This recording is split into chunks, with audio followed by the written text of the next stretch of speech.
할렐루야. 아멘. 은혜 자리에 오신 우리 성도님들을 진심으로 환영하고 축복합니다.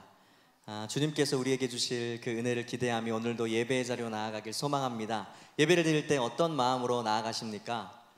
그 하나님께서 우리에게 주실 그 은혜와 사랑을 우리가 고대하며 찬양하며 나아가길 간절히 원합니다. 우리 주님께 영광의 박수 올려드리면서 하나님 앞에 찬양하며 나아가도록 하겠습니다. 지금 밖에 소리가 안 나오고 있습니다. 네. 체크 한번 해주시고요.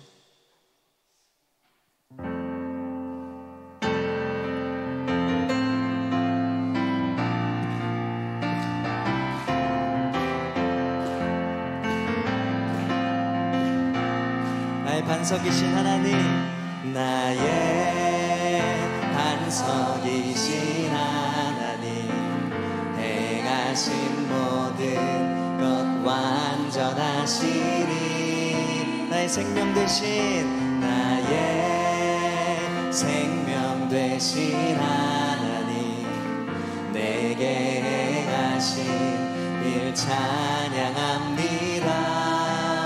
신실하신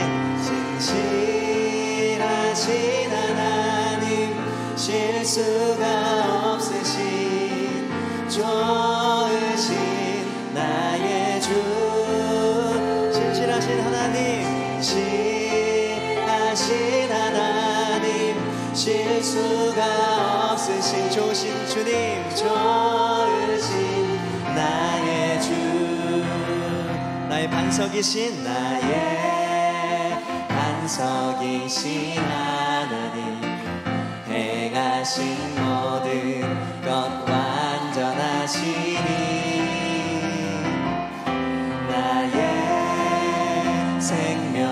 주님 우리의 생명이십니다. 내게 행하신 일 찬양합니다. 아멘. 신실하신 하나님, 실수가 없으신 좋으신 나의 주, 신실하신 하나님, 실수가 없으신 좋으신 나의 주, 신실하신 하나님, 신실하신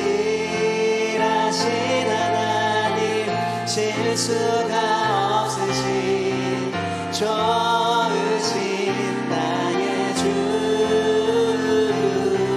신실하신 하나님, 실수가 없으신 좋으신 나의 주, 신실하신 하나님, 실수가 없으십니다. 신실하신 하나님, 실수가 없으신 좋으신 나의 주,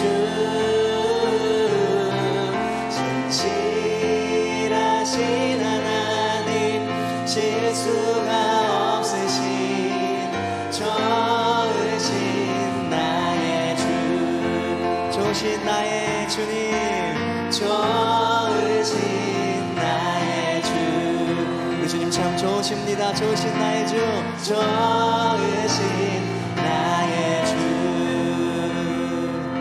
주님의 영광 나타나셨네, 권능으로 임하셨네,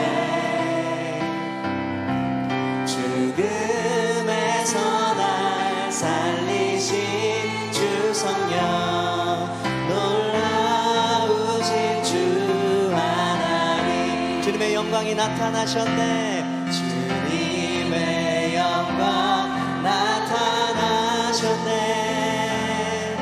권능으로 임하셨네, 죽음에서 우리를 살리셨습니다. 죽음에서 날 살리신 주 성령, 놀라우신 주 하나님, 아멘. 할렐루야. 주의 나라가 믿습니다. 할렐루야. 임하소서, 걷게 되리 선포하리 만왕의 왕 예수 주의 나라 임하시네.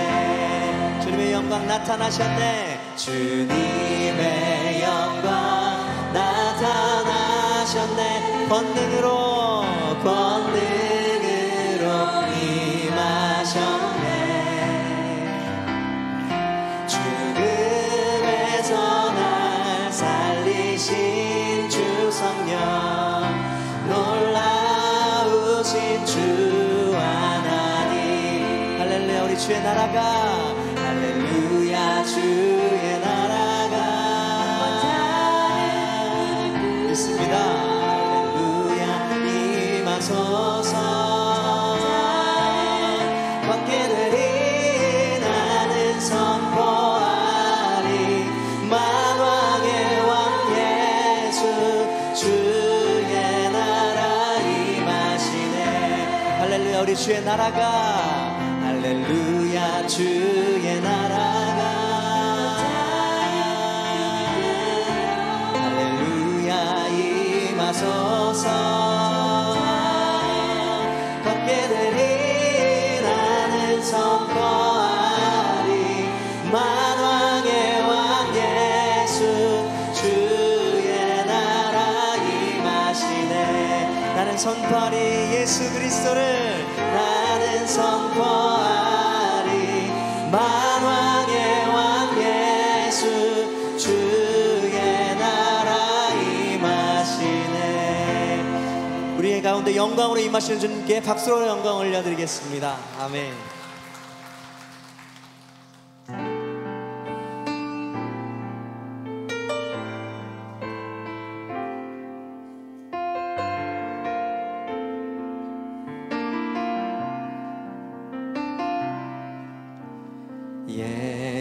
예수는 내 힘이요 나의 기쁨 내 참 소망 그 이름의 생명이 내 삶의 이유라. 예수는 내 힘이요 예수는 내 힘이요 나의 기쁨 내 참 소망 그 이름의 생명이 내 삶의 이유라.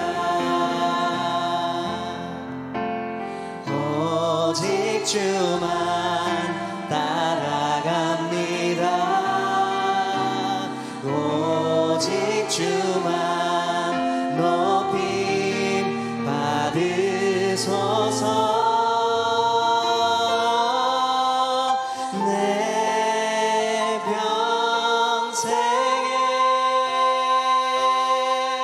그 이름을 그의 선하심을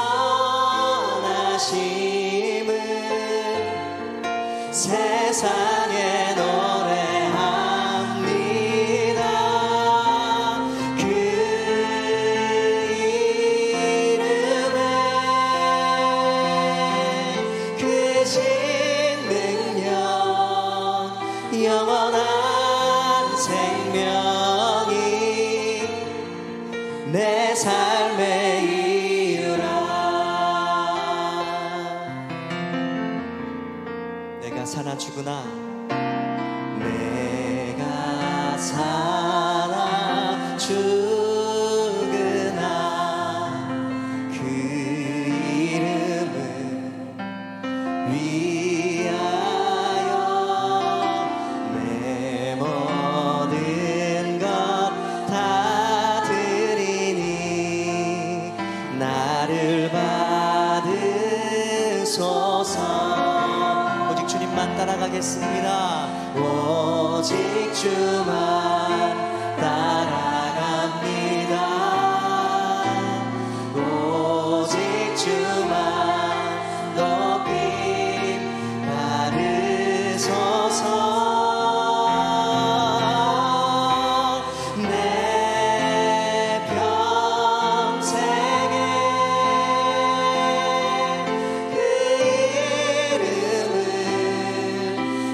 그의 선하심을 세상에 노래합니다. 그 이름에 크신 능력 영원한 생명이 내 삶의 이유라. 오직 주님만, 오직 주만 따라갑니다. 오직 주만 높이 받으소서.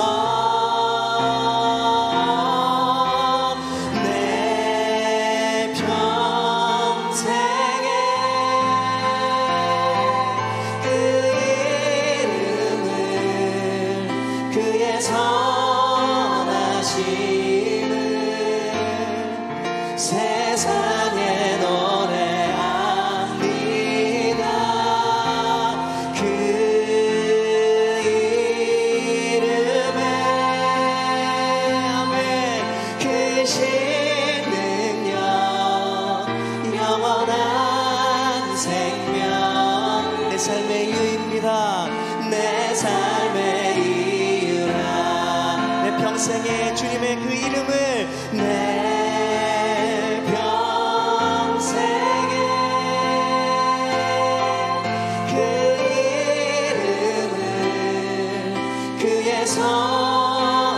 선하심을 세상에 노래합니다. 그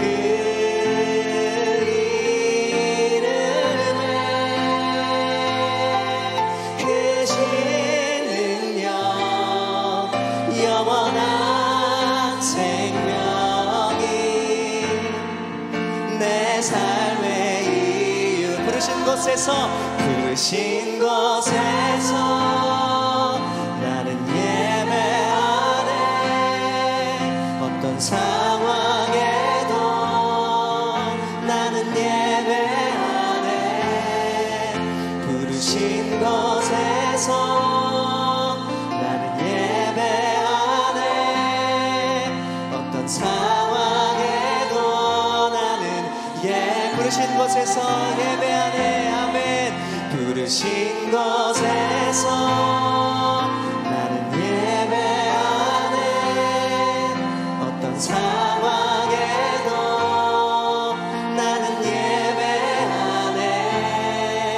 부르신 곳에서 나는 예배하네. 어떤 상황에도 나는 예배하네.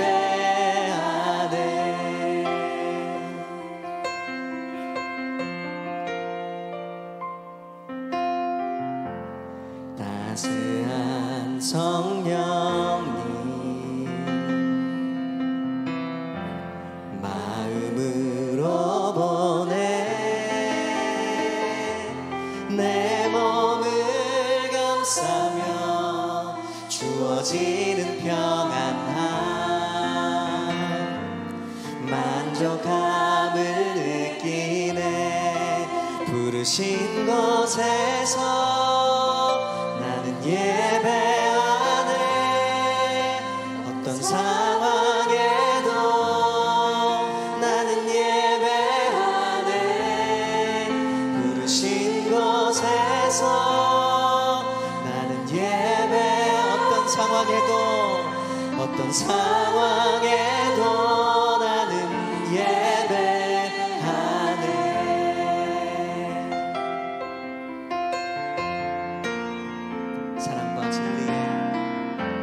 사랑과 진리에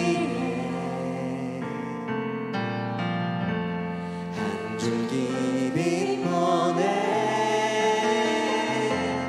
내 몸을 감싸며 주어지는 평안함 그 사랑을 느끼. 아멘. 부르신 곳에서 나는 예배 어떤 상황에도 나는 예배하네. 부르신 곳에서 나는 예배하네. 어떤 상황에도 나는 예배, 부르신 곳에서 나는 예배하네. 부르신 곳에서 나는 예배하네. 어떤 상황에도 나는 예배 믿습니다. 주님 부르신 곳에서 나는 예배하네. 어떤 상황에도 나는 예배, 어떤 상황에도 나는 예배합니다. 어떤 상황에도 나는 예배, 어떤 상황에도, 어떤 상황에도 나는 예배하네.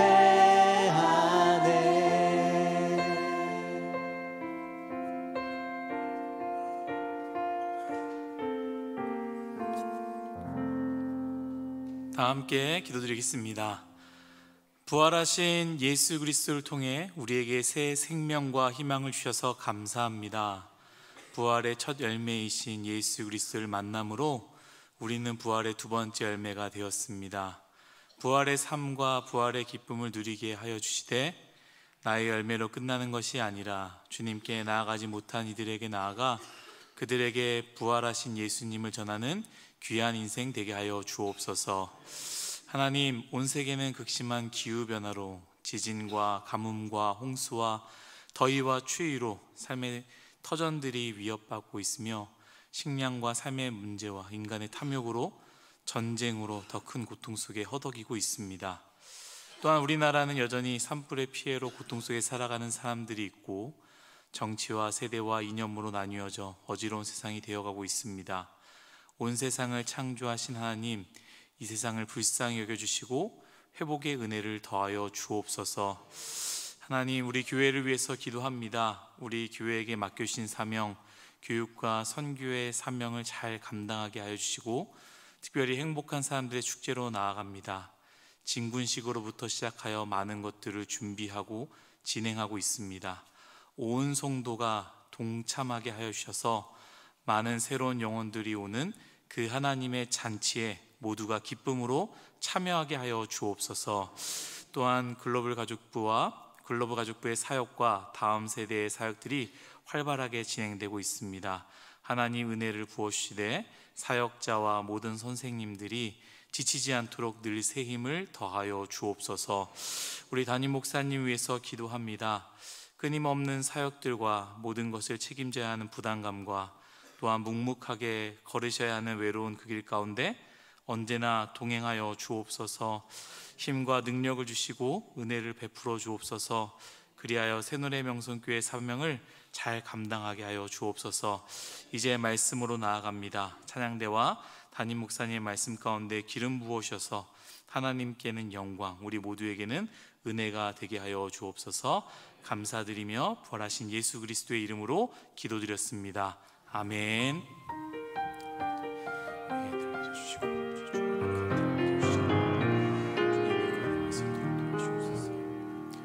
오늘 우리에게 주시는 하나님의 말씀은 창세기 4장 25절 26절의 말씀입니다.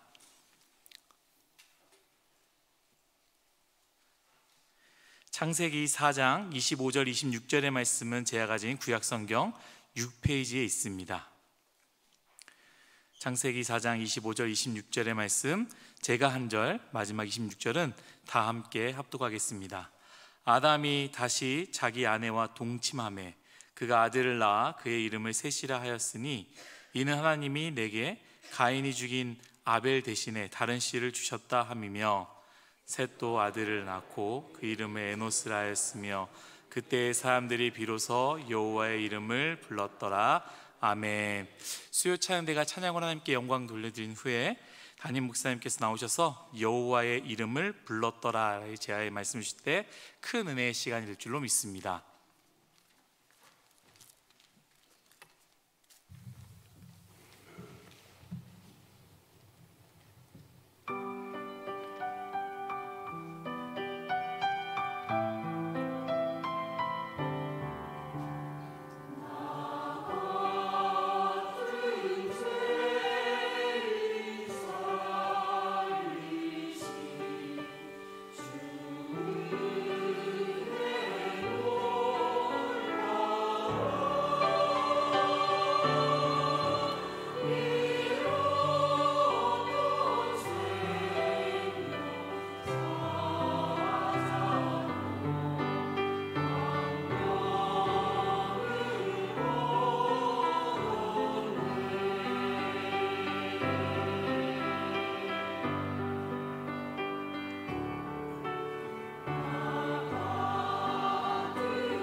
아멘.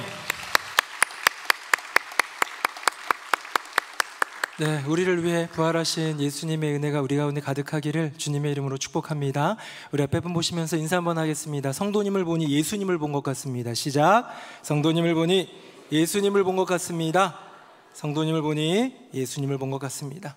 어디 바깥에서 누가 나보고 예수님 닮았다고 해주겠어요, 그렇죠? 교회 오니까 그런 얘기도 듣고 은혜가 있습니다. 여러분의 얼굴 안에 예수님의 형상이 있고 여러분의 삶 가운데 하나님의 형상이 분명히 있는 줄로 믿습니다. 그리고 죄 가운데 빠져서 그 형상이 일그러지고 죄 때문에 그 형상이 드러나지 않아서 그렇지 우리 안에는 그게 늘 숨겨져 있어요. 그래서 우리의 이 땅에서의 삶의 가장 중요한 사명 중에 하나는 뭐냐면 그 예수 그리스도 형상을 드러내는 것, 하나님의 형상을 나타내며 사는 것, 그렇게 살 수 있는 우리 모두 되기를 예수님 이름으로 축복합니다. 아멘. 제가 친한 친구 목사님이 하나 있는데요, 이 목사님이랑 옛날에 나눈 이야기예요.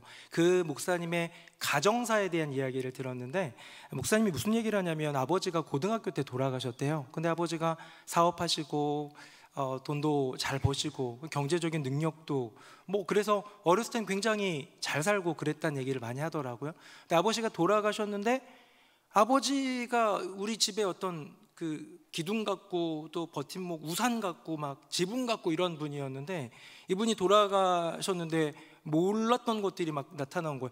빚쟁이들이 막 오더라는 거예요, 장례식장에. 그래서 주변에서 친척들이 이제 그 아버지가 돌아가셨으니까 어머니한테도 그렇고 얘기를 해주는 게 유산 상속을 포기해라, 그러면은 저런 채무를 떠안지 않아도 된다, 그런 얘기를 했나 봐요. 그런데 이 동료 목사님한테 들었던 얘기는 뭐냐면, 아버지가 그동안 살아계실 때, 남편이 그동안 살아있을 때 굉장히 왕성하게 많은 일들을 했기 때문에 빚이 있을 수 있겠지만 빚보다 훨씬 더 많은 유산이 있을 거라고 기대를 하고 상속 포기를 안 했다고 합니다. 근데 이제 나중에 다 끝내 밝혀진 걸로 의하면 남겨둔 유산보다 훨씬 더 큰 빚더미에 앉아서 그때부터 새로운 삶을 시작하게 된 유가족들의 이야기, 그 고등학교 때부터 굉장히 암울하게 살았던 그 이야기를 들은 적이 있어요. 그냥 누군가의 이야기고 어쩌면 우리 주변에서 있을 수 있는 이야기인데요, 저는 이 이야기를 왜 굳이 갖고 왔냐면 이것이 우리의 신앙, 우리의 영적인 세계와도 굉장히 긴밀하게 연결될 수 있구나.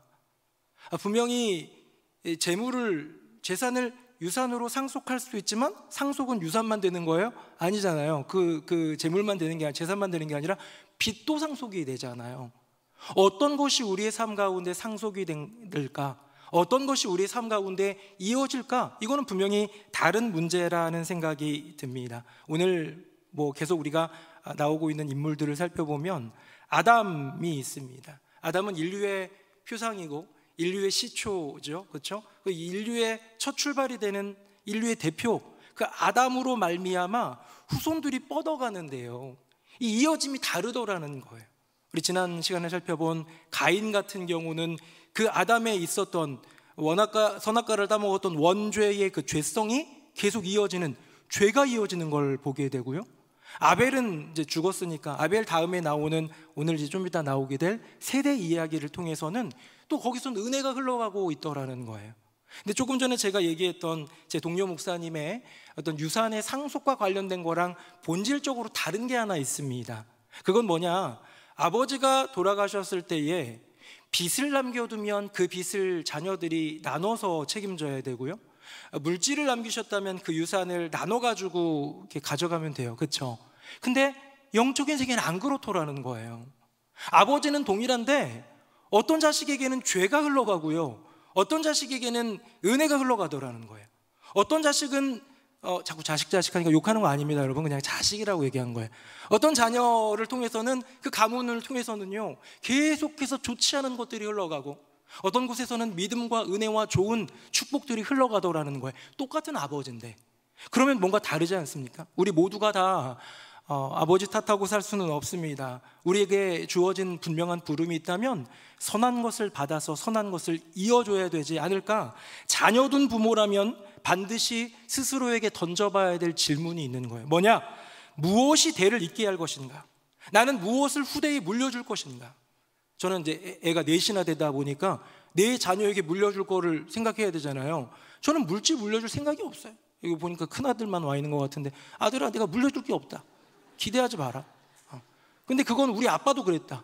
아빠도 물려주는 게 없었어요. 그래서 그런 말을 늘 하셨었습니다. 그랬는데 물려줄 것, 우리가 정말로 물려줘야 될 것은 죄가 아니라 은혜의 길을, 물질보다도 더 가치 있는, 비교할 수 없는 믿음을 물려줄 수 있는 저와 여러분 되기를 예수님의 이름으로 축복합니다. 자, 그렇다면 아담을 중심으로요, 이제 두 갈림길로 이제 나오게 되는데, 죄가 이어졌던 그 가문을 한번 살펴볼 거예요. 지난 시간에 나누었던 가인이라는 사람과, 제가 지난 시간에는 아담과 가인의 죄를 좀 비교했다면, 이제는 가인을 중심으로 가인의 5대 손인 람에게 이야기를 좀 들면서, 저는 죄를 지은 죄인의 모습은 웬만하면 이 두 명의 모습으로 좀 나뉘어지는 것 같아요. 우리도 마찬가지가 될 것 같습니다. 한번 우리를 돌아보면서 이 사람들의 이야기를 살펴보면 좋겠습니다. 가인이 있고요, 5대 손 람에게 있습니다. 가인부터 봅니다. 화면 보겠습니다. 제가 16절, 여러분들이 17절. 가인이 여호와 앞을 떠나서 에덴 동쪽 놋 땅에 거주하더니,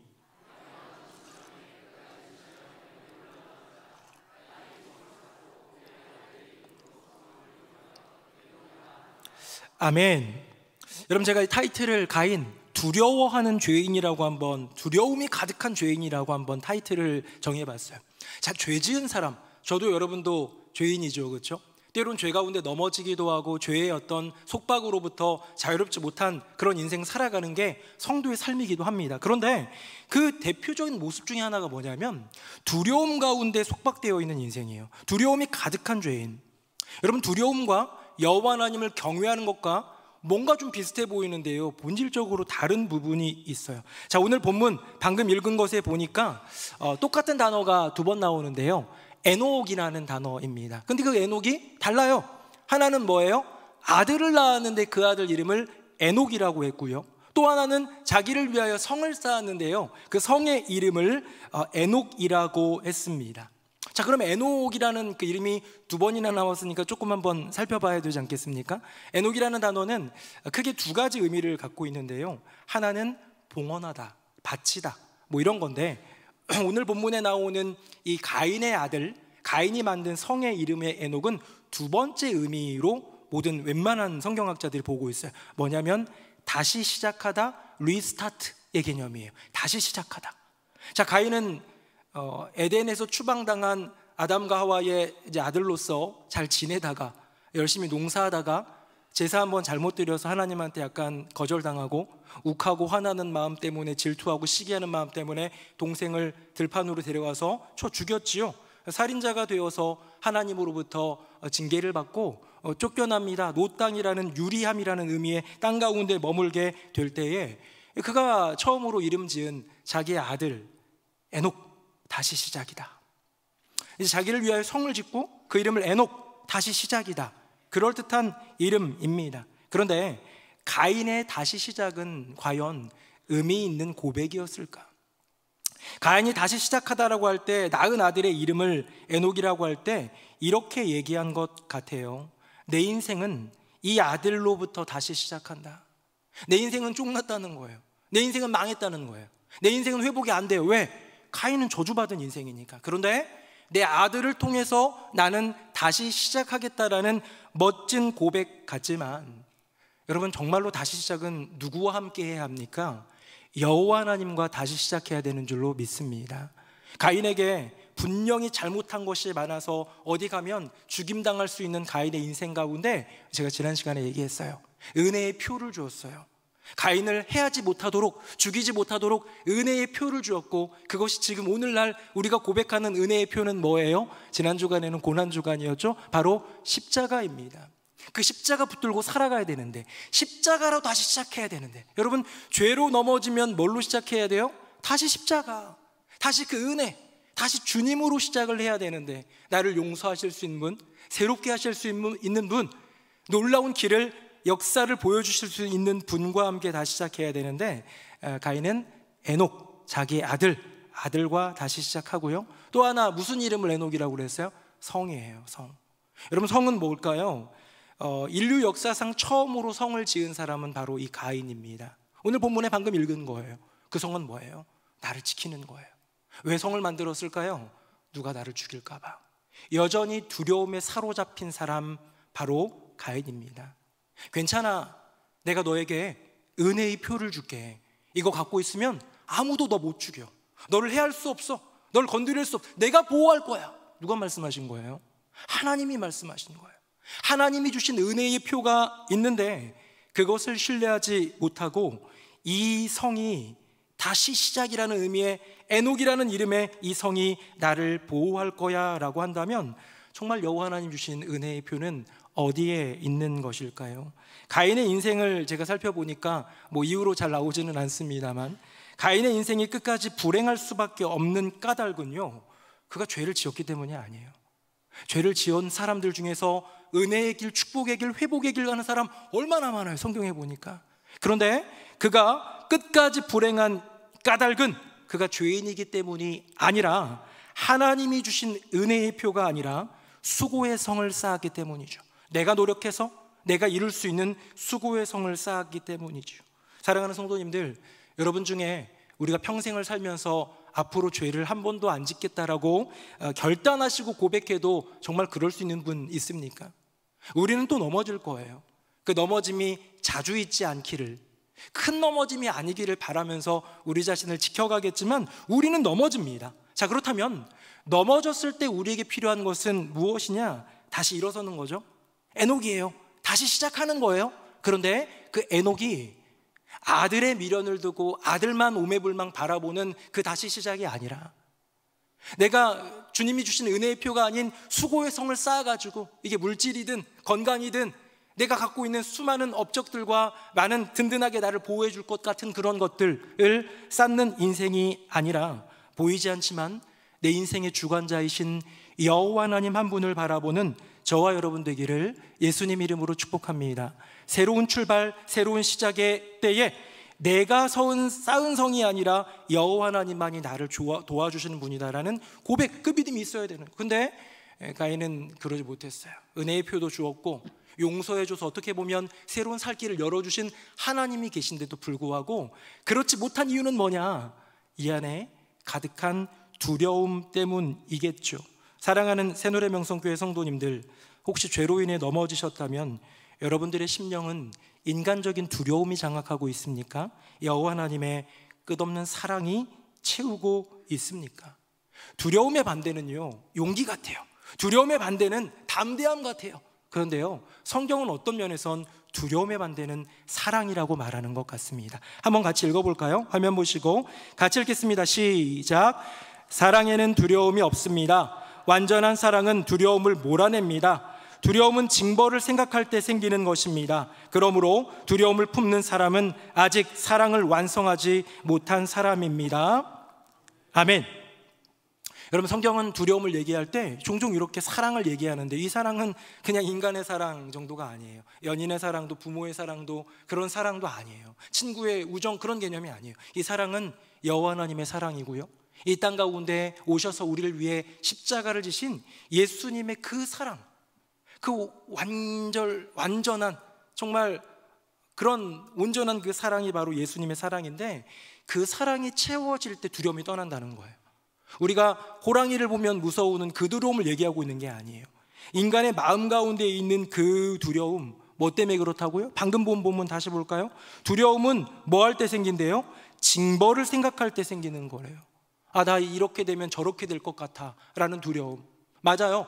우리가 죄를 지으면 반드시 징계는 오게 되어 있습니다. 제가 지난주 중요한 메시지 중에 하나예요. 죄를 지으면 반드시 징계가 오게 되어 있어요. 그런데 그 뒤이어서 제가 나눴던 명제가 뭐냐면요, 그러나 반드시 죄에는 징계가 따르지만요, 언제나 그곳에 은혜가 있다는 것.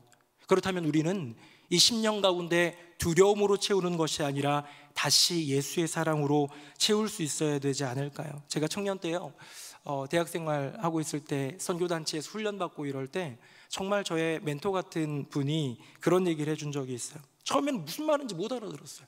여러분도 한번 들어보세요. 마약을 하면서도 은혜는 구하라. 무슨 말인지 이해되세요? 다시 한번. 마약을 하면서도 은혜는 구하라. 일단 마약하기 싫잖아요, 여러분. 그딴 소리 하지 말라고 얘기하고 싶은 마음이 있잖아요. 우리는 생각도 안 하잖아요. 근데 이분이 얘기하는 건 뭐냐면 마약에 빠져서 어쩔 수 없이 저는 안 해봤습니다. 제가 이거 그냥 재현하는 거지. TV를 보고 이렇게 뭐 여기다 이렇게 하거나 뭐 먹는 것도 있나? 어떻게 먹어서 이렇게 마약을 하는 사람이 있다고 해봐요. 그러면 그 마약을 하는 사람이 이건 잘못된 것인 줄 알고 중독에 의해 가지고 이끌려 가지고 그렇게 계속 죄 가운데 들어가고 마약에서 이제 서서히 깨어나서 막 떨리고 막 뭐가 나타나고 계속 또 마약을 원할 때에도 정신으로는 이러면 안 되는데, 이러면 난 죽겠는데 라는 생각을 할 거 아닙니까? 이건 잘못된 걸 알면서도 끌려가는 게 중독 같은 거잖아요. 도박도 그런 거고, 그렇죠? 그런데 이런 중독에 대해서 내가 거기에 빠져 있기 때문에 내가 하나님 앞에서 마약을 하고 있는 사람으로서 하나님 앞에서 얼굴을 들 수 없다라는 그 생각을 버리라는 얘기예요. 마약을 하면서도 은혜는 구하라는 뭐예요? 마약을 하는 순간에도 거기서 약간 뭐가 퍼져가면서 이거는 아닌데라는 생각이 들 때에도 그 약기운이 다 떨어져가지고 내가 폐인된 것 같은 자책감과 막 그런 자괴감과 괴로움이 있을 때에도 그때도 뭐는 구하라는 거예요. 부모님 뵐 낯은 없지만, 친구들 만날 용기는 없지만 여호와 하나님의 은혜는 구하라는 거예요. 저는 그분의 말을 듣고 나는 평생 마약을 할 생각은 없기 때문에 그런 생각은 안 해봤지만 정말로 죄 가운데 빠져서 아무것도 못하고 허우적거리는 그 순간, 주님께 고개를 감히 들 수 없는 그 순간, 아담이 선악과를 먹고 저 나무숲에 숨은 그 순간, 가인이 동생을 죽여놓고선 나 몰라요 하는 그 순간만이라도, 그 순간만큼도 은혜를 구할 때 그 은혜를 부어주시는 분이 주님이다라는 그 고백 아닐까요? 죄책감, 정죄감 때문에 주저앉는 인생이 아니라 어두운 죄 가운데서도 빛이신 하나님을 보고자 노력하고 그 은혜를 구하면서 나아갈 때에 여러분 거기에 은혜가 있지 않겠습니까? 사랑하는 새노래명성교회 성도님들, 가인처럼 인간적인 두려움에 사로잡혀서 나를 보호해 줄 수고의 성을 쌓는 인생이 아니라 인간의 생각을 뛰어넘는 하나님 아버지의 사랑에 기대어 주신 그 은혜의 표 붙들고 믿음으로 사는 저와 여러분의 복된 인생 되기를 예수님 이름으로 축복합니다. 자, 이것이 가인의 모습이었고요, 죄인의 대표적인 모습입니다. 죄를 지었을 때 두려움이 가득한 인생. 그런데 또 다른 인생이 있더라는 거예요. 죄를 지었는데 또 다른 인생이 있더라는 거예요. 바로 가인의 오대손 라멕입니다. 화면 보겠습니다. 제가 23절, 여러분 24절입니다. 라멕이 아내들에게 이르되 아다와 실라여 내 목소리를 들으라. 라멕의 아내들이여 내 말을 들으라. 나의 상처로 말미암아 내가 사람을 죽였고 나의 상함으로 말미암아 소년을 죽였도다.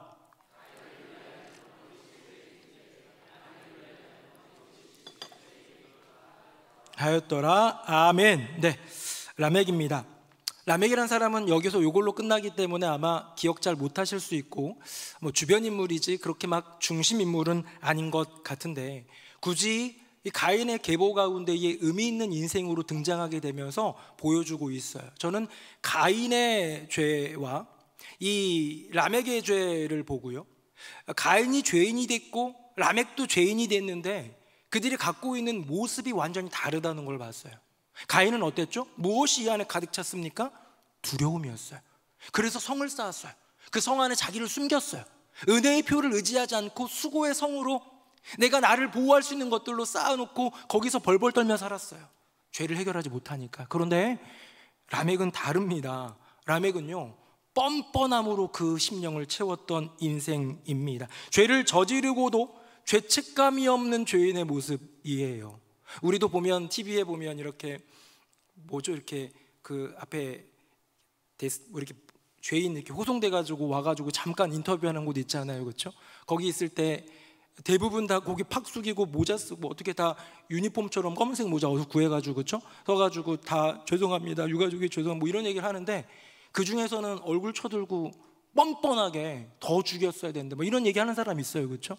죽이고도 악을 행하고도 그런 사람들이 있는데 오늘 본문에 나오는 라멕이 그런 인물입니다. 지금까지 이런 인물은 없었어요. 죄를 지었던 아담, 하와 그리고 가인조차도 이러지는 않았는데 새로운 죄인의 표상을 보여줍니다. 죄를 짓고도 뻔뻔한 인물 라멕입니다. 방금 읽은 본문 다시 한번 볼까요? 거기 보니까요, 라멕이 노래를 하는데, 이거 노래거든요. 아내들에게 얘기하면서 하는 노래같이 운율에 맞춰서 하는 건데요.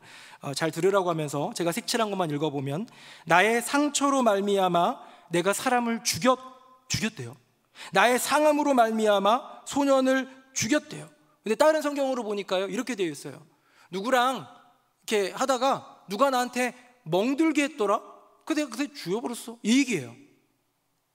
어떤 사람이 나를 이번엔 꼬맹이야, 소년이었는데 애였어. 다른 성경에 보니까 애라고 표현되어 있어요. 애가 여기 건드려가지고 내가 여기 좀 부었어.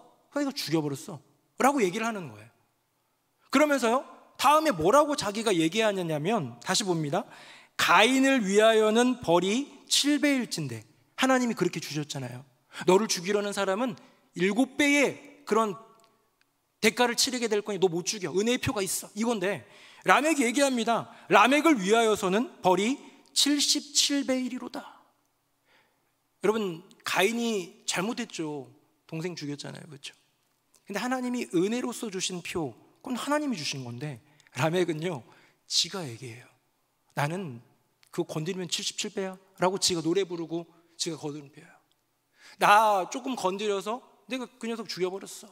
나 좀 불편하게 만들어서 내가 그냥 없애버렸어 라고 자랑하면서 하는 이 뻔뻔한 라멕을 봅니다. 일단 저는 라멕 안에 있는 폭력성, 어쩌면 그의 선조인 가인에게 있었던 그 폭력성에 대해서는 우리가 좀 조심해야 되지 않겠습니까? 그렇죠? 폭력성은 우리가 굉장히 경계하고, 폭력은 정당화될 수 없다 뭐 이런 말들도 많이 하지만, 사실 인간 안에 있는 폭력성은 인간의 죄성의 기본입니다. 그래서 우리는요, 어느 정도 폭력성들을 다 갖고 있고, 교육되어 있고, 교육되고, 그러지 말아야지 가르침도 받고 다룸도 받고 그런지는 모르겠지만, 내가 죄인이라는 고백을 할 수 있다면 내 안에는 다양한 모습의 폭력성이 있는 거예요.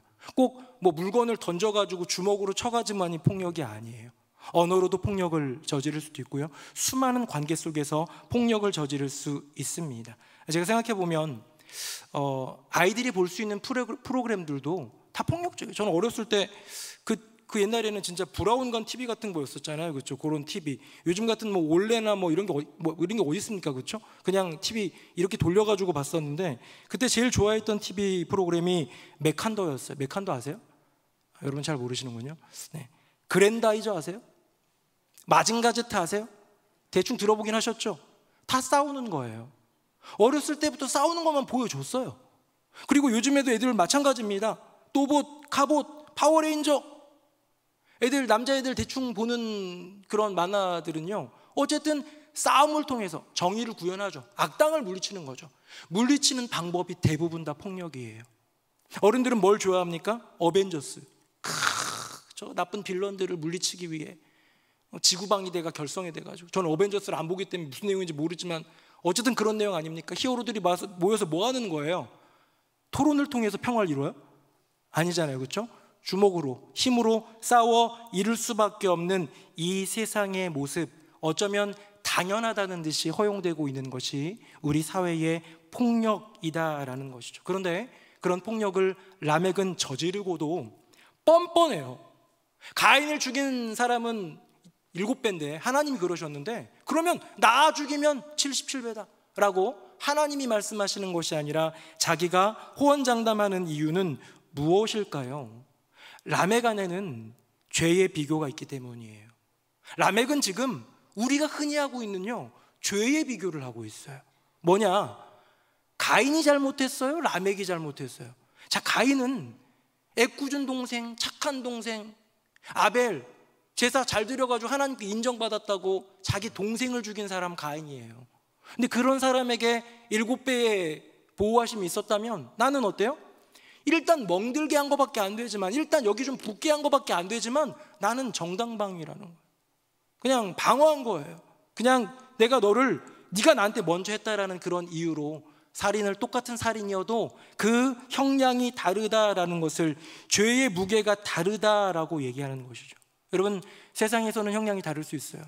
누가 더 형량을 받을지는 모르겠지만, 형량은 비교할 수 있을지 모르지만, 가인에게 주신 7배의 그 은혜의 표는 주님이 주신 은혜지 죄의 무게가 아니라는 것이죠.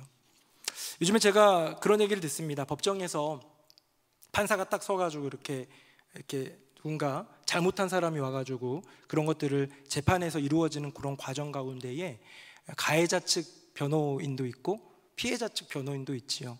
그러면 싸워가지고 이렇게 뭔가 이렇게 할 때 가해자 측은 형량을 낮추려고 하고 피해자 측은 형량을 높이거나 보상을 더 받을 뭐 이런 게 이제 결국 법정 다툼이겠죠. 그런데 그 안에 변호사들의 소임이나 사명 가운데에 잘못한 가해자의 변호인이 되어서 그가 억울하게 더 피해를 보지는 않게 한 것, 그게 소임일 수 있는데요. 그 가해자가 무엇을 잘못했는지 정말 뉘우쳐야 되는 부분, 이런 부분에 대한 마음에 대한 마음을 품고 나아가는 변호인은 없다는 거예요. 그냥 이것은 내 직업이고 나는 이 사람이 원하는 만큼 형량을 낮춰주면 되고, 그러니까 당신은 지금 재판정에서는 이 말은 하면 불리하고 이 말은 하면 유리하고, 당신이 반성문을 쓰거나 어떤 탄원서를 쓸 때에는 이런 식으로 글을 써야 되고, 진심이나 진실 같은 거는 잊지 않아도 상관없고 내가 코치해 주는 대로만 따라오면 형량은 낮춰줄 수 있다라고 말하는 세상 같습니다. 왜 그런 거죠? 문화가 그렇게 된 거죠. 정말로 한 사람을 보호하기 위한 것이 아니라 내가 변호사로서 역량을 보여주고 능력을 보여주면 되는 것, 물론 매도할 수는 없죠. 모든 변호사가 그렇다는 건 아닙니다. 하지만 우리의 마음 가운데에, 벌써 인간의 마음 가운데에 그런 부분들이 들어가 있다라는 것은 죄악의 문화 속에서 점점 뻔뻔해지고 있는 모습을 보여주는 것 아닐까요? 가인은 뻔뻔하지는 않았어요. 처음에 뻔뻔했죠. 제가 제 아우를 지키는 자입니까? 그런데 정말 알고 나서는 두려움 가운데 떠는 죄인이었다면 라멕은 그렇지 않더라는 것이죠. 점점 거세지는 문화의 힘이 있습니다. 저는 4명의 아이를 키우는데요, 큰아들 아명이는 중학교 때까지 핸드폰이 없었어요. 그래서 거의 지네 반에서 혼자 없고 막 그랬어요. 그러니까 핸드폰도 없고 그러니까 뭐 게임할 것도 없고 그랬는데요, 저희 집 막내딸은 초등학교 2학년인데 유튜브를 매일 보고 게임은 동급 최강입니다. 네. 초등학교 2학년이니까 아마 제일 잘할걸요? 저희 셋째 아들은 이제 지금 중학교 1학년 됐는데요, 초등학교 6학년, 작년에 그랬어요. 자꾸 컴퓨터에 앉아가지고 더 게임하고 놀고 싶어 그러면 자라, 애기야 자라. 저는 애들이 큰 애들이 있으니까 6학년도 애기라고 불러요. 그래서 애기야 자라 그러면 아빠 6학년이 10시에 자는 애가 어딨냐고 그렇게 저한테 얘기를 해요. 그래서 제가 아는 친한 목사님 자녀들은 9시에 잔다고 얘기하면 거기가 이상한 거지, 내 친구들은 다 12시에 잔다고. 그 말은 뭐냐면요, 제가 생각할 땐 그거예요. 점점 거세지는 문화의 힘이 있어요. 저희 큰아들 때만 해도 유튜브, 뭐 핸드폰, 게임 이런 거 막기가 용이했어요. 지금은 막기가 어려워. 코로나 이후로는 더 심해진 것 같아요. 점점 휴대폰 사용 시간이 늘어나면서 책 읽을 시간, 운동할 시간, 아이들이랑 뛰어놀 시간, 이런 것들이 점점 줄어들고 있는 것은 아닐까라는 생각을 합니다. 무슨 얘기를 하냐면 우리가 사는 문화 속에서 예전에는 이랬던 것이 지금은 절대 용인되지 않는 사회로 계속 변화되고 있고, 죄의 유혹이나 그런 쉽게 빠져들 수 있는 것들은 점점 많아지고 있는 문화의 힘으로 말미암아 가인이 존재했을 때와는 또 다른 라멕의 시대가 있다는 거예요. 그렇게 가인 이후로 그 동네의 문화, 그들이 사는 문화는 점점 악해지는 문화 가운데 있기 때문에 뻔뻔해질 수밖에 없더라는 거예요. 사랑하는 새노래 명성교회 성도님들, 죄를 지었을 때 그 죄를 통회할 수 있는 저와 여러분 되기를 예수님 이름으로 축복합니다. 다윗이 그랬어요. 다윗이 정말로 통회하는 마음, 상한 심령으로 나갈 때 주님이 받으시지 않으셨습니까? 그런데 라멕은 너무 뻔뻔해요. 그는 77배의 복수를 제시합니다. 나 건드리면 77배야 라고 얘기하는 것 같아요. 그런데 제가 말씀을 준비하다 보니까 예수님의 말씀이 떠올랐습니다. 우리 화면 한번 볼까요? 우리 두 구절인데 같이 한번 읽어봅시다. 21절 22절 시작. 그때에 베드로가 나와 이르되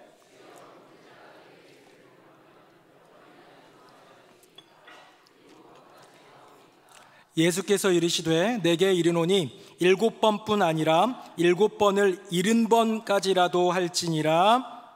아멘. 여러분, 저는 이거를 사람의 숫자와 예수님의 숫자라고 한번 해봤어요. 여러분, 베드로는 7번이라고 얘기하면서 이 정도면 충분한 거 아닐까라고 제시하는 넉넉한 숫자였어요. 7번. 근데 예수님은 아니, 7번씩 70번이라도, 산술적으로 얘기하면 490번이에요. 근데 방금 본 본문 한번 다시 볼까요? 화면 한번 볼까요? 여기 보면요, 베드로는요 7번까지라고 써져 있잖아요. 그것까지면 충분하죠. 그까지 이상은 어려워요 라는 그런 느낌이에요. 그런데 예수님은 7번을 70번까지라도 라는 말은 그거를 넘어서서라도 계속해서 더 제한 없이 끝없이 용서하는 것을 이야기하고 있는 것이죠.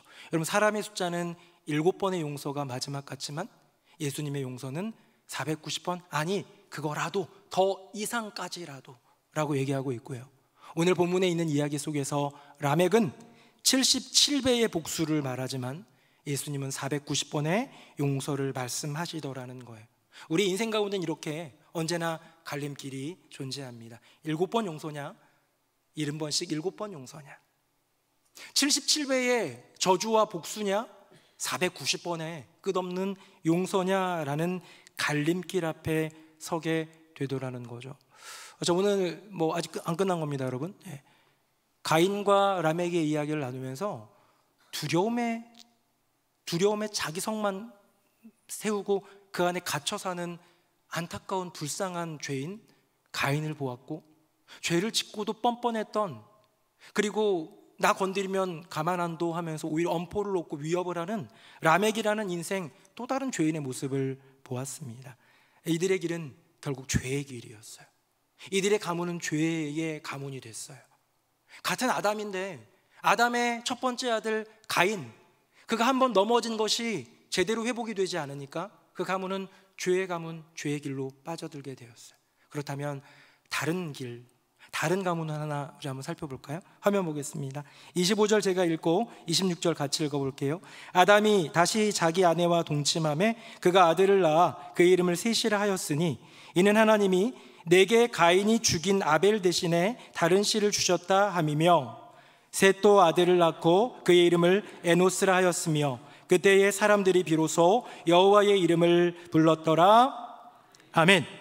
우리 앞선 본문에서 가인, 그의 범죄 쫓겨난 이후에 가인의 어떤 그런 가문을 좀 나누어 보았다면, 다시 조금 앞으로 돌아와서 이제는 가인은, 큰아들은 살인마가 되어서 하나님께 징계받아 유리하는, 방황하는 자가 되고, 둘째 아들은 너무 애석하게도 죽어버린 그런 상황, 비참함 속에서 아담의 가문에게 새로운 은혜를 주시는 것을 보는 거예요. 이게 이제 새로운 길인데, 아담이 낳은 사람 이름은 뭡니까? 셋이고요. 그 셋이 에노스를 낳았고 그때 여호와 이름을 불렀다, 이렇게 얘기를 하고 있는데, 저는 좀 궁금한 게 있어요. 아담이 잘했을까? 에덴에서 쫓겨나가지고 정말 잘했을까? 하와가 정말 은혜 구하며 믿음으로 살았을까? 저는 개인적으로는요, 아담이 온전한 믿음으로 그 인생을 살았다라고 볼 자신은 없어요. 왜냐하면 첫사람 아담은 결국 죄인으로 낙인 찍힙니다. 나중에도 로마서 5장에도 그렇고, 마지막 사람 아담, 마지막 아담인 예수 그리스도를 통해서 모든 것들이 회복됐다고 얘기한다면, 저는 아담은 끝까지 의인이 될 수 있는 사람은 아니란 생각은 들어요. 물론 주님의 구원 안에 있겠지만, 그런 건 잘 모르겠지만 그런 생각을 해요. 아담이 잘했다라고 볼 수 없어요. 하와가 잘했다라고 어디 성경이 기록하지 않았고, 그것이 이 가문의 놀라운 그 은혜의 이어짐이라고 말하지 않습니다.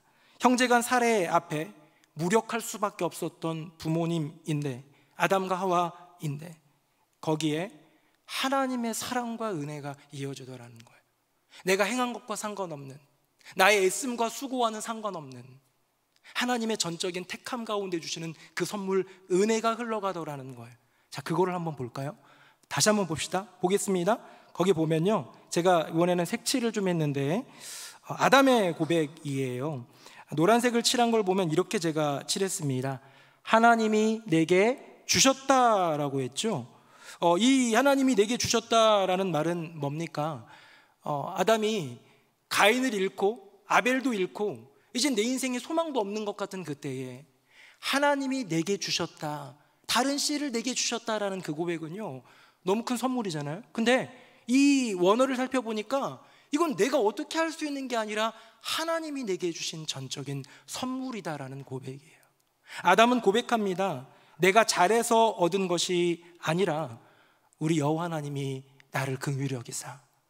내가 에덴에서 쫓겨날 때 동물의 피를 흘리면서 동물을 잡아서 찢어서 죽여가지고 나온 가죽옷을 입혀주었던 그 은혜대로 지금도 그 은혜가 나의 심령과 인생에 흐르고 있음을 아담은 고백하고 있는 거예요. 하나님이 내게 주셨다.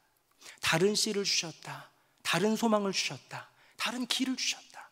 나로 하여금 살아갈 수 있는 이유를 다시 주셨다라는, 가인의 리스타트와는 완전히 다른, 아들이 내 인생의 리스타트야, 내가 지은 성이 내 인생의 리스타트야가 아니라 하나님이 전적으로 내게 주신 은혜가 내 인생의 다시 시작이다라는 고백을 아담이 하고요.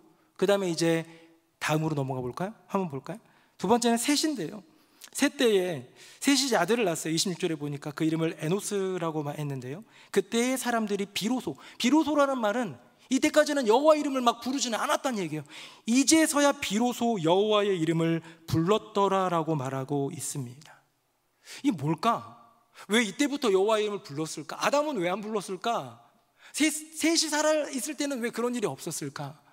이게 참, 그래서 이것도 요 시기에는 다른 단서가 별로 없기 때문에 이름을 통해서 단서를 찾아보는데요, 에노스라는 그 이름의 뜻을 찾아보니 기본적으로 사람이란 뜻도 있는데 어원이 아나쉬인데, 아나쉬는 무슨 뜻이냐면 약하다라는 뜻이에요. 구제할 수 없다라는 뜻이에요. 예레미야에 똑같은 용어가 나오는데 예레미야에는 치료가 불가능한 병든 상태라고 나옵니다. 재난과 고통의 뜻도 포함하고 있는 거예요. 그래서 저는 그냥 상상해 봤어요. 셋이 에노스를 낳았는데 에노스가 너무 아픈 거예요. 태어날 때부터 아픈 거예요. 어렸을 때부터 아픈 거예요. 살릴 수가 없고 구할 수가 없는 거예요. 내 능력 바뀌고 이 아이의 약함이 내가 케어해주고 회복시켜줄 수 있는 그런 약함이 아니고, 이 아이를 되돌려 놓을 수 있는 능력이 내게 없는 나도 역시 나약한 인간의 존재를 깨닫게 되는 그때에 여호와의 이름을 불렀다는 얘기가 아닐까? 아담은 어쩌면 하나님의 은혜에 기대고, 셋은 어쩌면 연약한 에노스라는 아들을 보며 하나님의 능력에 기댄 것은 아닐까? 여러분 주변에 아이가 태어났는데 너무 약하게 또는 장애를 입고 태어나고 그런 일들이 있을 때 부모의 가슴은 찢어지는데요, 그 이후로 그 아이를 돌보며 살아가는 삶이 정말로 힘겨운 거 아시지요? 우리 교회도 그 청년대학부에 우리 원기군이 왔어요. 올해부터 와가지고 하는데 지금 어디가 있는 줄 알아요? 미국 보스턴 가서 아마 오늘인가 귀국한다고 그러는데 연락이 없네. 네. 근데 얘가요, 보스턴에 왜 가냐면 마라톤 하러 갔어요. 제가 보니까, 보셨어요 여러분? 보셨죠? 옛날에 크리스마스 때도 한번 봤고 요즘에 우리 교회에서 가끔 사부 예배 때 이렇게 보는데 몸도 약하고 그래서요 42.19를 뛰는 건 아니고 보스턴 마라톤에 5km 뛰는 게 있더라고요. 제가 한번 갖고 와봤습니다. 화면 한번 볼까요? 이거는 출발하기 직전에 저한테 보내준 사진이에요. 목사님 이제 출발해요. 저기 스타트라고 써져 있죠, 그렇죠? 근데 돌아온 다음에는 저한테 안 보내더라고요. 결승선 통과한다고. 그래서 왜 안 보냈을까 했는데 제 아들한테 보냈더라고요. 다음 한번 볼까요? 아마 너무 멋지게 찍어가지고 민망해서 그랬나? 어쨌든 이래서 보스턴 마라톤 5km를 완주했다고 합니다. 멋지죠? 소아조루증 그 기대 수명은 14년이고 20년을 넘어가는 건 너무너무 어려운 일이라고 해요. 보통 우리로 얘기하면 100살 훌쩍 넘는 게 20살인데 지금 20살이 되어서 청년의 삶을 살고 있는 이 원기라는 청년, 이 청년 소아조루증이라는 고칠 수 없는 희귀병, 뭐 앞으로 은혜를 주셔서 고칠 수 있을지 모르지만 현재 의학으로는 감당이 안 되는 그런 질병이고, 어떤 수명의 한계가 있는 그런 것들이 참 암울하게 하고 부모님을 힘들게 했고 어쩌면 자신도 낙담에 이르게 할 수 있지만, 너무나도 힘있게 우리 창립 기념 주일 때도 피아노 반주하는 거 기억나시죠? 피아노 반주하면서 특순을 했던 그 멋진 청년을 보면서 이렇게 절망 가운데 있을 때 우리가 붙들 수 있는 분은 다른 어떤 것이 아니라 여호와 하나님인 거구나. 내 인생 가운데 낙담이 오고 절망이 올 때에 나를 새로운 길로 인도하실 수 있는 분, 여호와 하나님 한 분이구나. 왜 그때에 비로소, 왜 비로소라는 말이 있을까? 왜 비로소 여호와 이름을 불렀을까? 에노스라는 그 이름, 약함, 구제할 수 없는, 더 이상 고칠 수 없는 병든 상태, 재난, 고통 같은 그 이름의 뜻 에노스라는 아이가 태어나고, 그것이 그 가정에, 그것이 부모된 그 셋 입장에서 볼 때에 감당할 수 없는 시련과 아픔이기 때문에, 감당할 수 없는 인간의 연약함이기 때문에 여호와 하나님을 부를 수밖에 없는 거겠죠. 여호와 하나님의 이름을 부른다라는 것은 예배를 드린다는 것과 도움을 구한다는 것, 이런 모든 것들이 들어있다고 합니다. 말씀 맺어보도록 할까요? 한번 표를 한번 보겠습니다. 여러분, 가인 셋인데요, 가인은 아들을 낳고 아들 이름 에녹을 부르며 살았습니다. 셋은요, 아들을 낳고 여호와 이름을 불렀어요. 다음 볼까요? 가인은 그저 자신을 지키기 위한 성을 쌓으며 살았지만, 셋은 오직 하나님을 예배하는 제단을 쌓으며 여호와 이름을 불렀습니다. 다음입니다. 결국 가인은 죄가 이어지는 인생이고, 그 가문은 죄가 이어지는 가문이 되었고요. 다음이요, 셋은 은혜가 이어지는 인생이 됐어요. 연약했지만, 부족했지만, 속상했지만, 가정 안에 연약함이 오고 자녀가 아프다고 한다면, 만약 그것이 사실이라면 너무나도 괴롭고 아픈, 나의 무력감, 아빠로서 해줄 수 있는 게 아무것도 없는 무력감 가운데 너무 힘들었겠지만 여호와 하나님의 이름을 부르고 나아갔기 때문에 은혜가 임한 것이지요. 저의 큰아들 여기 와 있는데요, 자꾸 저한테 그렇게 인사하는 분들이 있어요. 목사님, 아들도 대를 이어 목회를 하게 돼서 참 영광입니다. 그래서 아직 몰라요. 신학교 간다고 다 목회자 되는 거 아니에요. 지금 신학교 이제 1학년인데 뭐 목회자가 될지 뭐가 될지 모르는 거고, 하나님이 부르셔야 되는 거지, 그렇지 않겠습니까? 그런데 뭐 저는 사실은 목회의 길이 시간이 갈수록 한국교회에서는 어려운 길이라는 생각을 해요. 뭐 인정해 주는 것도 아니고, 너무 고되고, 교회가 부흥되는 시기도 아니고, 되기가 너무 어렵고, 참 여러 가지로 힘든 그런 시기 가운데 있지만, 저는 새 아들이나 막내 딸이라도 누구라도 목회길 가겠다 그러면 저는 환영할 것 같아요. 너무 힘든 길이지만, 왜냐하면 의미 있는 길이고 복된 길이라고 생각하는 믿음이 저한테 있고, 그래서 저는 목회길을 주님이 부르셨을 때 아멘하고 따라 나왔겠죠. 분명 은혜 있는 길이니까. 근데 이제 강요할 수는 없습니다. 제가 저희 아들이 목회를 할 거 결정 안 한 거니까 강요할 수 없는 거예요. 주님이 부르셔야 되는 거니까. 근데 저는 요즘에 기쁨을 느껴요. 큰아들이 가끔 카톡이 와요. 저 열심히 설교 준비하고 있거나 뭐 하고 있으면 카톡이 와요. 아빠, 성경이 역사서라고 생각해? 이러면서 카톡이 와요. 신학과 들어가더니, 신학 공부하더니 궁금한 거 있으면 저한테 물어봐요. 오늘 아침엔 저한테 이런 걸 물어봤어요. 아빠, 가톨릭과 정교회가 인정하는 외경에 대해서 알아? 알지 놈아, 이러면서.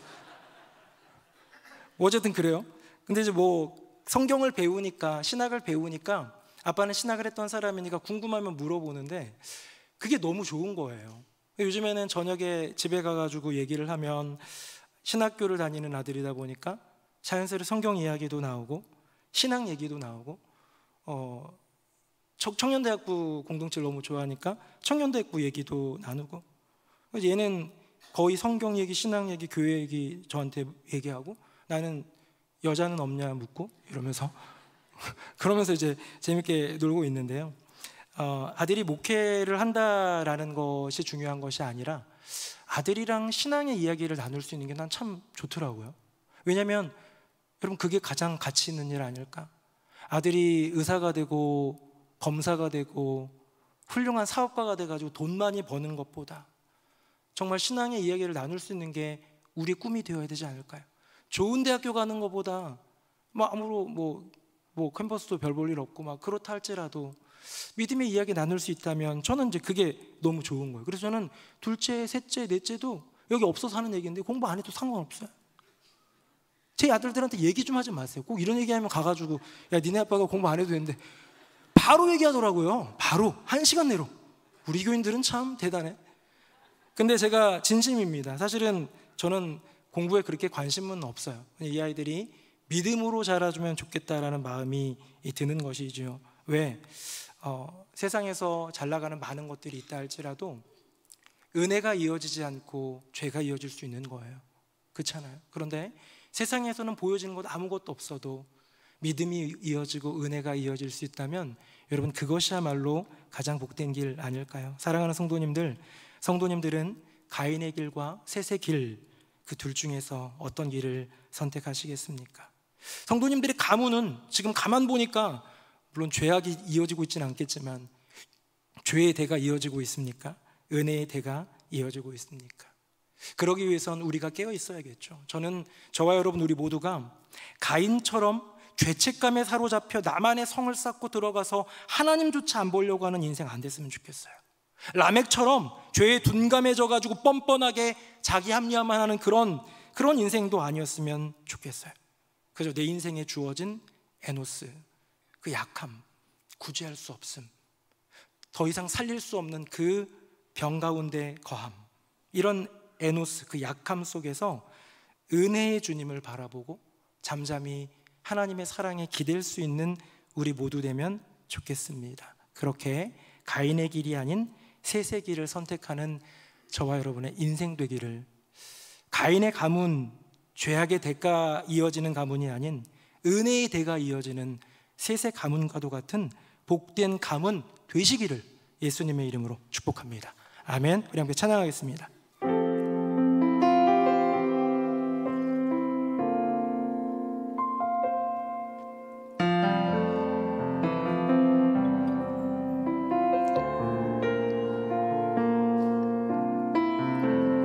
약할 때 강함 되시네 나의 보배가 되신 주 나의 모든 것 주 안에 있는 보물을 나는 포기할 수 없네 주 나의 모든 것 십자가 죄사하셨네 주님의 이름 찬양해 주 나의 모든 것 쓰러진 나를 세우고 나의 빈자를 채우네 주 나의 모든 것 예수 어린 양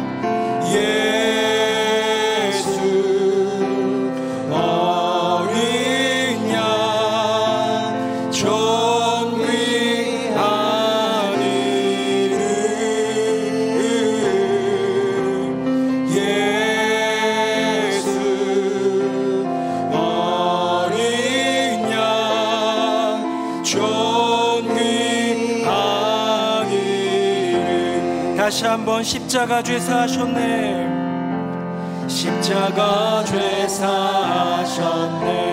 주님의 이름 찬양해 주 나의 모든 것 쓰러진 나를 세우고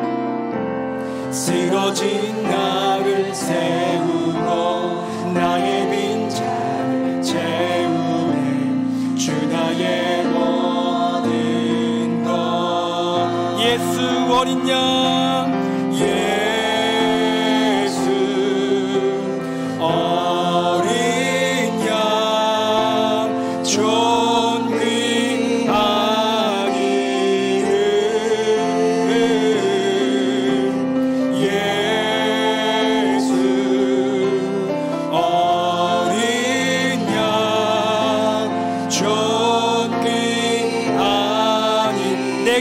약할 때 강함 주고 내가 약할 때 강함 주고 가난할 때 우리를 부욕해 하시네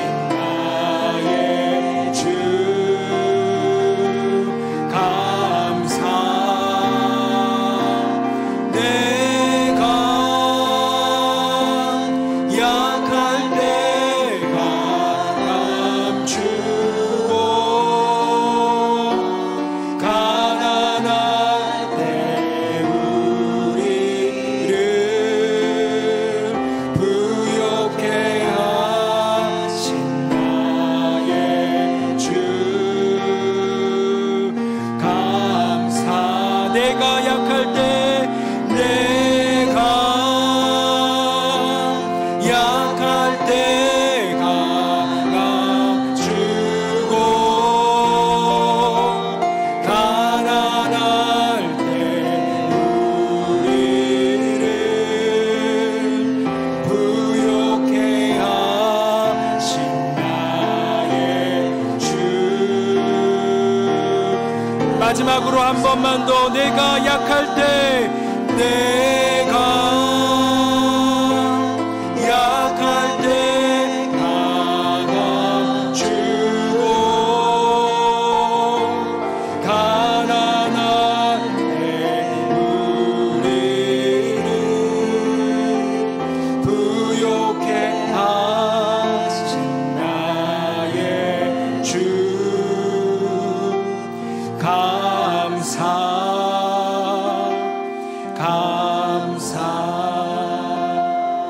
우리 신 함께 기도하기를 원합니다. 주님, 내 안에 여전히 머물고 있는 죄를 봅니다.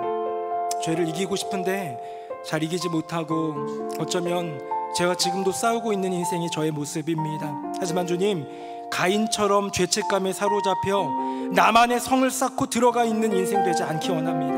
라멕처럼 죄에 둔감해져 뻔뻔하게 자기만을 합리화하는 인생 되지 않게 하여 주시옵소서. 그저 내 인생에 주어진 에노스 그 약함 속에서 은혜의 주님을 보게 하여 주시옵소서. 그리하여 나의 인생이 가인의 길이 아닌 셋의 길을 선택하는 복된 인생이 되게 하여 주시고, 우리의 가정이 죄악의 대가 이어지는 가정이 아닌 은혜의 대가 이어지는 복된 가정 되게 하여 주시옵소서. 우리 두 손 들고 주님의 이름 3번 부르짖고 함께 기도하겠습니다. 주여, 주여, 주여. 살아계신 아버지 하나님, 나의 인생 가운데 변함없는 수많은 죄와의 싸움이 계속되고 있음을 고백합니다. 주님, 범민하고 고민하고 또 싸워가는 모든 과정 속에서 가인처럼 그 두 눈을 가리고 나의 수고로 성을 쌓아 그 안으로 들어가 하나님도 바라보지 않는 인생 되지 않기 원합니다. 라멕처럼 죄에 둔감해져 뻔뻔하게 나만을 합리화하며 그렇게 나를 주장하는 인생 되지 않기를 원합니다. 넘어져도 주님을 바라보게 하여 주시고, 무너져도 빛을 향해 걸어갈 수 있는 인생 되게 하여 주시옵소서. 나의 인생 가운데 여전히 있는 에노스, 나의 약함 속에서 여전히 은혜의 주님을 바라보게 하여 주시고, 그리함으로 내가 걸어가는 나의 인생길이 가인의 길이 아닌 셋의 길을 걸어가게 하여 주시옵소서. 주님, 우리의 가정이, 우리 새누리 명성교회 모든 성도님들의 가문이 죄가 이어지는 가문이 아닌 은혜가 이어지는 가문 되게 하여 주시옵소서. 오 주님, 이 모든 일들을 이루시는 분, 우리에게 은혜를 주시는 분, 우리에게 능력을 주시는 분 주님이신 줄로 믿습니다. 아멘. 아멘. 주님, 아버지 하나님, 여전히 죄 안에 머물 수 있는 우리의 인생길, 주님, 가인 같은 죄인, 라멕 같은 죄인 되지 않게 하여 주시고, 죄 가운데 넘어질 때에도 주님을 부를 수 있는 인생, 죄 가운데 무너질 때에도 고개는 빛을 향해 들을 수 있는 인생 되게 하여 주시옵소서. 그리하여 가인의 길이 아닌 셋의 길을 걸어가는 인생, 가인이 이룬 죄가 이어지는 가문이 아닌 셋이 이룬 은혜가 이어지는 가문이 우리의 가정, 새누리 명성교회 각 가정이 되게 하여 주시옵소서. 주 예수의 이름을 부릅니다. 그 이름만을 붙듭니다. 그 능력의 이름 예수 그리스도의 이름으로 기도드립니다. 아멘. 말씀에 큰 은혜 받았습니다. 다 같이 찬송가 315장 찬송하겠습니다.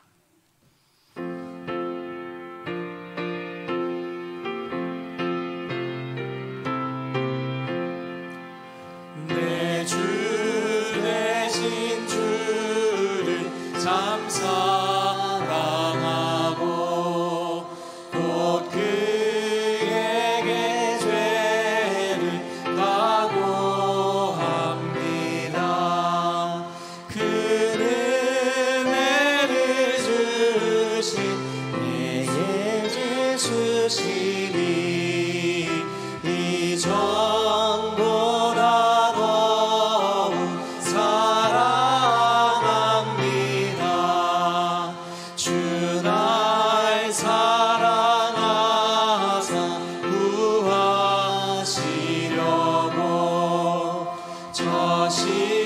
십자가 고난 당하셨도다.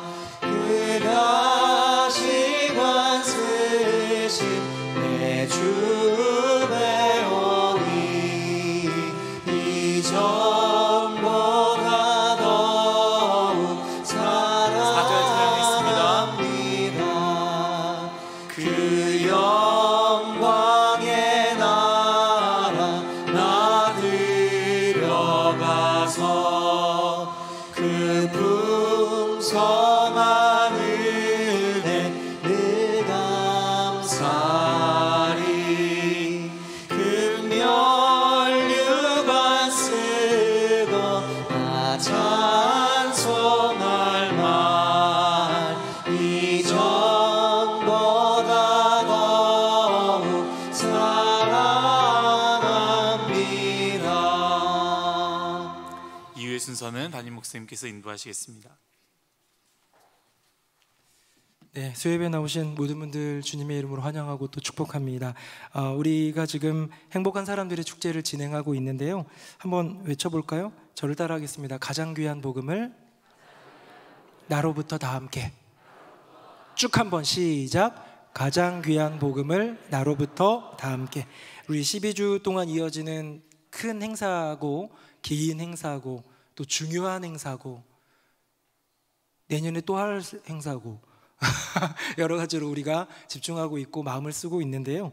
이를 위해서 우리가 좀 더 노력하면 좋겠다 생각이 들고요. 지금이 어떻게 보면 제일 조금 많은 일들은 없는 시기. 이제 좀 있으면 5월 되고 5월 되면 행복축제 당일이 다가옵니다. 그러면 또 다른 일들도 많이 있을 텐데 이때에도 변함없이 태신자들을 위해서 기도하면 좋겠다는 생각이 들고요.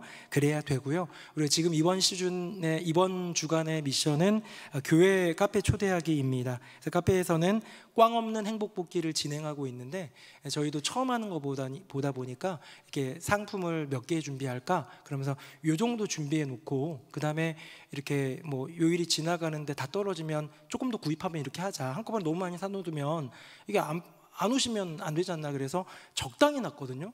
그 적당히가 안 나가게 생겼어요 지금. 그래서 그만큼 태신자를 카페로 데리고 오는 게 쉬운 일은 아니지만 한번 좀 고민해 보면서 꼭 교회 카페에 있는 꽝 없는 행복뽑기가 다 나가야 되는 건 아니지만 우리가 태신자들을 조금 더 생각하면서 초청도 해보고 노력도 해서 그래야 5월 25일 날 행복축제 가운데 결실이 더 많이 맺어질 수 있겠다라는 생각으로 끝까지 같이 협력해 주시면 감사하겠습니다. 오늘도 우리 수요 찬양대 그리고 또 우리 찬양팀도 너무 수고하셨고 뒤에 차량부도 애써주셨고 다양하게 수고해 주시는 분들이 있는데요. 서로를 위해서 박수 한번 하겠습니다. 감사합니다. 수고 많으셨습니다. 다 함께 자리에서 일어나시겠습니다. 우리 옆에 분들과 인사 한번 하겠습니다. 은혜의 대를 이어갑시다. 시작. 은혜의 대를 이어갑시다. 은혜의 대를 이어갑시다.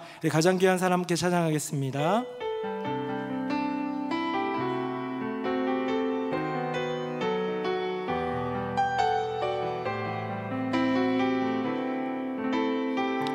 하나님 독생자, 하나님 독생자 예수 그리스도 날 위해 고귀한 생명 주셨으니 그 생명 받은 나 하늘의 소망이 있네. 나의 삶은 귀한 삶이라. 내가 복음을 알고 내가 복음을 알고 내가 복음을 믿고 내가 복음을 전하며 살아간다면 나의 삶은 가장 귀한 삶. 내가 예수를 알고 내가 예수를 알고 내가 예수를 믿고 내가 예수를 전하며 살아간다면 나의 삶은 가장 귀한 삶. 내가 예수를 위해, 내가 예수를 위해 내가 살아가면